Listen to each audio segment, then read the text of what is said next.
10 ఏళ్ల టీఆర్ఎస్ పాలనలో పైకి కనిపించని సింహం ఆయన. కేసీఆర్కి కళ్ళు, చెవులు, ముక్కు అన్నీ ఆయనే. ఆ 10 ఏళ్ళు తెలంగాణలో ఐపీఎస్ ట్రాన్స్ఫర్స్ నుంచి కానిస్టేబుల్ రిక్రూట్మెంట్ వరకు అన్నీ ఆయన కనుసనల్లోనే జరిగాయి. షాడో సీఎంగా వ్యవహరించిన ఆయన చక్కబెట్టన వ్యవహారం లేదు. ఆయనే జోగినపల్లి సంతోష్ రావు అలియాస్ సంతన్న. ఉద్యమంలో 10 ఏళ్ళు, అధికారంలో మరో 10 ఏళ్ళు చక్రం తిప్పిన హ్యాపీరావు ఇప్పుడు ఎక్కడా కనిపించడం లేదు, వినిపించడం లేదు. కేసీఆర్ 4 మూల స్తంభాల్లో ఒకటైన హ్యాపీరావు ఇప్పుడు ఎక్కడున్నారు, ఏం చేస్తున్నాడు?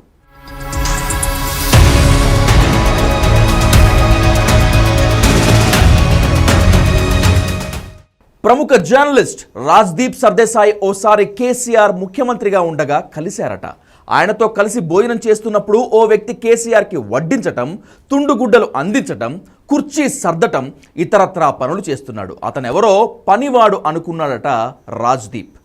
సర్దేశాయ్ తిరిగి వెళ్తున్నప్పుడు ఆ వ్యక్తి పరిగెత్తుకుంటూ వచ్చి తనను తాను పరిచయం చేసుకున్నాడు. తాను జోగినపల్లి సంతోష్ రావునని, రాజ్యసభ ఎంపీనని చెప్పుకున్నాడు. ఒక్కసారిగా ఆశ్చర్యపోయాడు సీనియర్ జర్నలిస్ట్ రాజ్దీప్. తన ఇంట్లో కంచాలు ఎత్తేవాడిని, మందు పోసేవాడిని కూడా కేసీఆర్ రాజ్యసభ ఎంపీని చేయగలడు అని వ్యంగ్యంగా ఓ ఇంటర్వ్యూలో చెప్పాడు రాజ్దీప్ సర్దేశాయ్.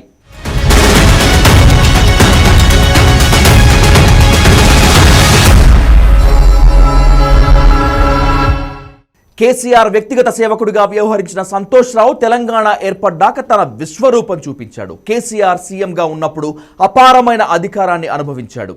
కేటీఆర్, కవిత, హరీష్ రావు ప్రత్యక్ష ఎన్నికల ద్వారా చట్టసభల్లోకి అడుగుపెట్టి చక్రం తిప్పితే సంతోష్ రావు మాత్రం రాజ్యసభ ఎంపీగా నామినేట్ అయ్యి మొత్తం తెర వెనుక చక్రం తిప్పాడు.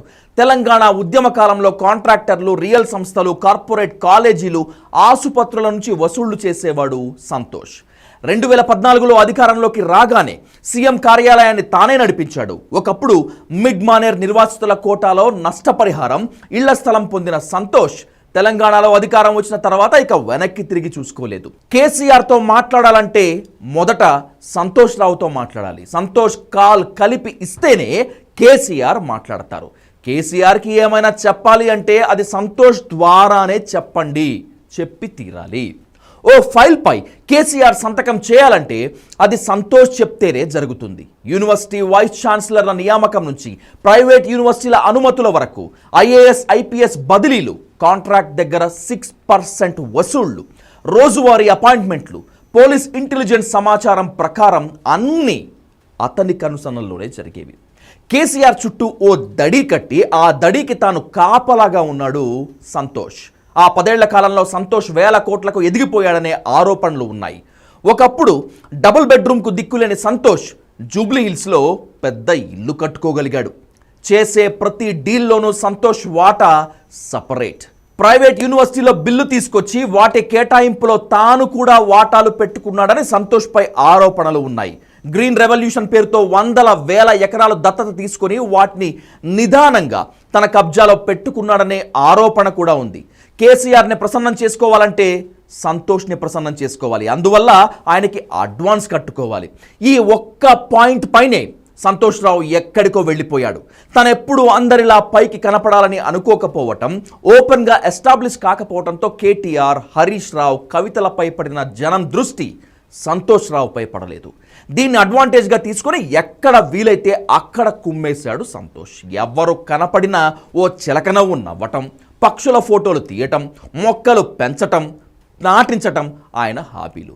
ఇవన్నీ చూసి మీరు సంతోష్ రావుని ఓ సృజనాత్మక శక్తి కలవాడిగా, ఓ సామాజిక దార్శనికుడిగా భావిస్తే పప్పులో కాలేసినట్లే. అవన్నీ బయట ప్రపంచానికి కనిపించే ఆకర్షణీయమైన లక్షణాలు. కానీ అంతర్గతంగా వేల కోట్ల కుంభకోణాలు, హవాలా ఆపరేషన్లు, ల్యాండ్ సెటిల్మెంట్లు ఇవే కనిపిస్తాయి. కేసీఆర్ హయాంలో సంతోష్ రావు ఇంటి ముందు ఐఏఎస్లు, ఐపీఎస్లు, సైంటిస్టులు కూడా లైన్లో క్యూ కట్టి నిలబడేవాళ్ళు. ప్రజాస్వామ్యంలో పొలిటికల్ పవర్ ఎలా ఉంటుందో తెలియాలంటే సంతోష్ రావు ఓ ఎగ్జాంపుల్. సంతోష్ ఆపరేషన్స్ చాలా భిన్నంగా ఉంటాయి. నేరుగా డబ్బు తీసుకోకుండా ఆయన చాలా వాటిల్లో వాటాలు తీసుకున్నాడనేటువంటి ఒక ఆరోపణ బలంగా ఉంది.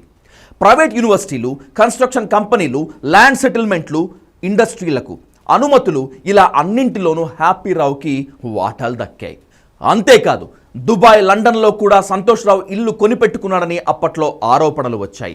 అవినీతి సంతోష్ రావు హరీష్, కేటీఆర్, కవితలను మించిపోయాడని, తెలంగాణలో రాజ్యాంగేతర శక్తిగా అవతరించాడని గుర్తించిన కేసీఆర్ కొన్నాళ్ల పాటు అతన్ని దూరంగా ఉంచాడు. కానీ ఎవరి అవసరాలు వాళ్లకుంటాయి. తెర వెనుక మూటలు మోయాలంటే దానికి కూడా ఓ నమ్మకస్తుడు ఉండాలి కదా. దీంతో మళ్ళీ కేసీఆర్ వద్ద సంతోష్ హవా కొనసాగింది. తింటే తిన్నాళ్లే, మనవాడే కదా అని కేసీఆర్ కూడా ఊరకుండిపోయారు. కేటీఆర్ మాత్రం తెలివిగా హ్యాపీ రావుపై ఆధారపడకుండా కూకట్పల్లి నవీన్ రావుని తన అనుచరుడుగా పెట్టుకున్నాడు.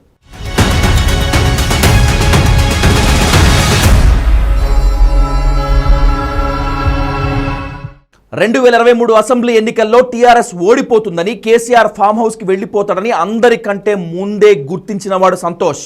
అందుకే ఎన్నికలకు ముందే అన్ని జాగ్రత్తగా సర్దుకున్నాడు. ఎక్కడివి అక్కడ సెట్ చేసుకున్నాడు. టీఆర్ఎస్ ఓడిపోయి కాంగ్రెస్ అధికారంలోకి వచ్చిన తర్వాత సంతోష్ రావు పూర్తిగా తెరవెనక్కు వెళ్ళిపోయాడు. కేవలం కేసీఆర్కి సేవలకు మాత్రమే పరిమితమయ్యాడు. కాంగ్రెస్ అధికారంలోకి రాగానే కేసీఆర్ కుటుంబ అవినీతిని మొత్తం వెలికి తీస్తామని, ప్రతి వాడిని జైల్లో కూర్చోబెడతామని రేవంత్ రెడ్డి చెప్పిన మాటలు ఎప్పుడో అటకెక్కాయి.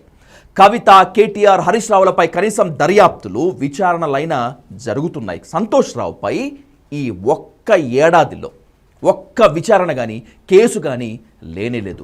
చివరికి ఫోన్ ట్యాపింగ్ కేసులో కూడా సంతోష్ రావును టచ్ చేయలేదు రేవంత్ సర్కార్. దీనికి ప్రధాన కారణం, కాంగ్రెస్ సర్కార్ ఏర్పడగానే సంతోష్ రావు ఓ పెద్ద కాంట్రాక్టర్ మధ్యవర్తిగా పెట్టుకొని కాంగ్రెస్ నేతలతో రాజీ చేసుకున్నట్లు విశ్వసనీయ సమాచారం.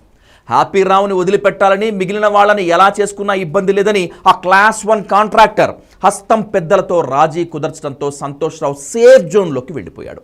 సంపాదించిన అక్రమాస్తులు ఇప్పుడు అన్ని చోట్ల సర్దుకొని సేఫ్గా పెట్టుకున్నాడు.